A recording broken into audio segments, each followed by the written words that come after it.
اللہ اکبر۔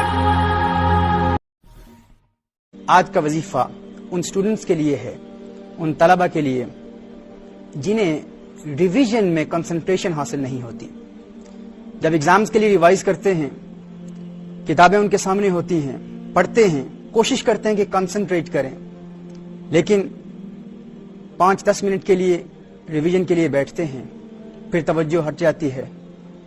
اور کچھ تو ایسے ہوتے ہیں جو ایگزام سے 1 سال پہلے تیاری شروع کرتے ہیں کہ ہم نے تیاری کرنی ہے، پلان بھی کرتے ہیں، ٹائم پلان بھی کرتے ہیں، اسکیجول بھی بناتے ہیں، لیکن وقت گزرتا جاتا ہے، مہینہ 2 مہینے 12 مہینے اسی طرح گزر جاتے ہیں، پھر اپنے ریویژن کو آخری ایام میں پلان کرتے ہیں، لیکن پھر یہاں تک وقت آ جاتا ہے کہ دوسرے دن ایگزام ہے اور رات کو تیاری کر رہے ہیں، اس تیاری میں بھی کنسنٹریشن نہیں ملتی۔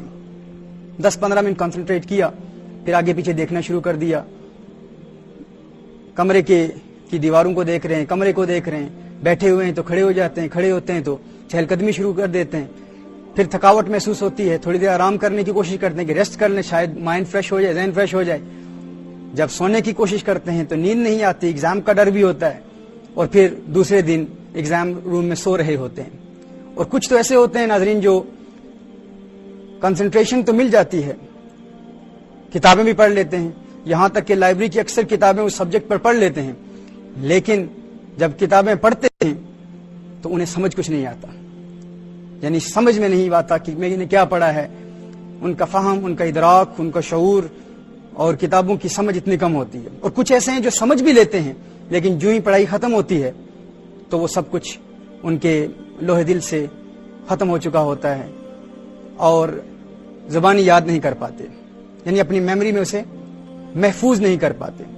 اور کچھ ایسے ہیں جو اس کو میمورائز بھی کر لیتے ہیں، یاد بھی کر لیتے ہیں، لیکن جب اس انفارمیشن کو ریٹریو کرنے کا وقت آتا ہے، ایگزام روم میں جاتے ہیں تو سب کچھ بھول جاتے ہیں۔ تو ناظرین کرام، ایسے اسٹوڈنٹس کے لیے آج کا یہ وظیفہ ہم دیتے ہیں جو انشاءاللہ تعالی انتہائی مفید ہوگا ایگزامز کے لیے تیاری اور تیاری میں کنسنٹریشن حاصل کرنے کے لیے، اور وہ انفارمیشن جو آپ کے حافظے میں محفوظ ہے اس کی جب بھی ضرورت درپیش ہو، جس وقت بھی ضرورت ہو آپ کو اس انفارمیشن کو ریٹریو کرنا، تاکہ وہ انفارمیشن ہر وقت آپ کے ذہن میں، آپ کے دل میں مستحضر رہے اور آپ اس کو ہر وقت استعمال کر سکیں۔ آج کا ورد اس کے لیے ہے انشاءاللہ۔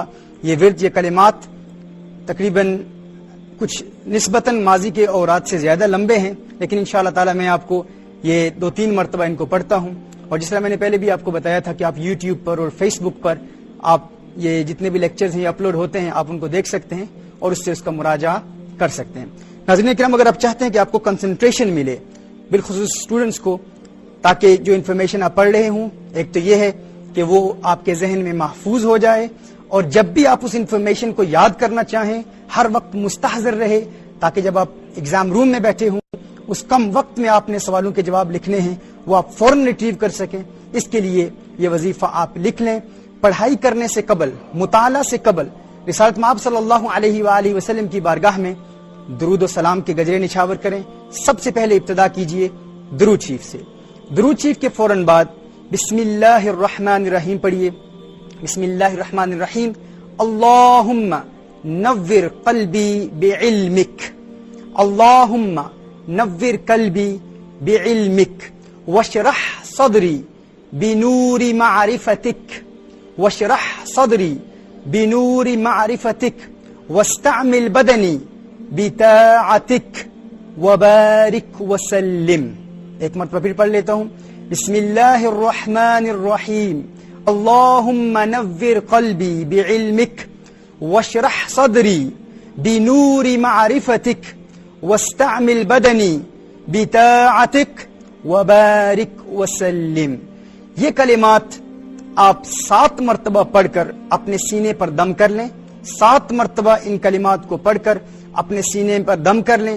اگر آپ اس کی عادت بنا لیں گے تو آپ محسوس کریں گے کہ رفتہ رفتہ آپ کا قوت حافظہ، آپ کی میموری اور انفارمیشن کو یاد کرنا، ریکال کرنا، ریٹریو کرنے کی صلاحیت میں انشاءاللہ تعالی تقویت پیدا ہو جائے گی۔ اللہ عز و جل اس کی برکات سے مستفید ہونے کی توفیق عطا فرمائے۔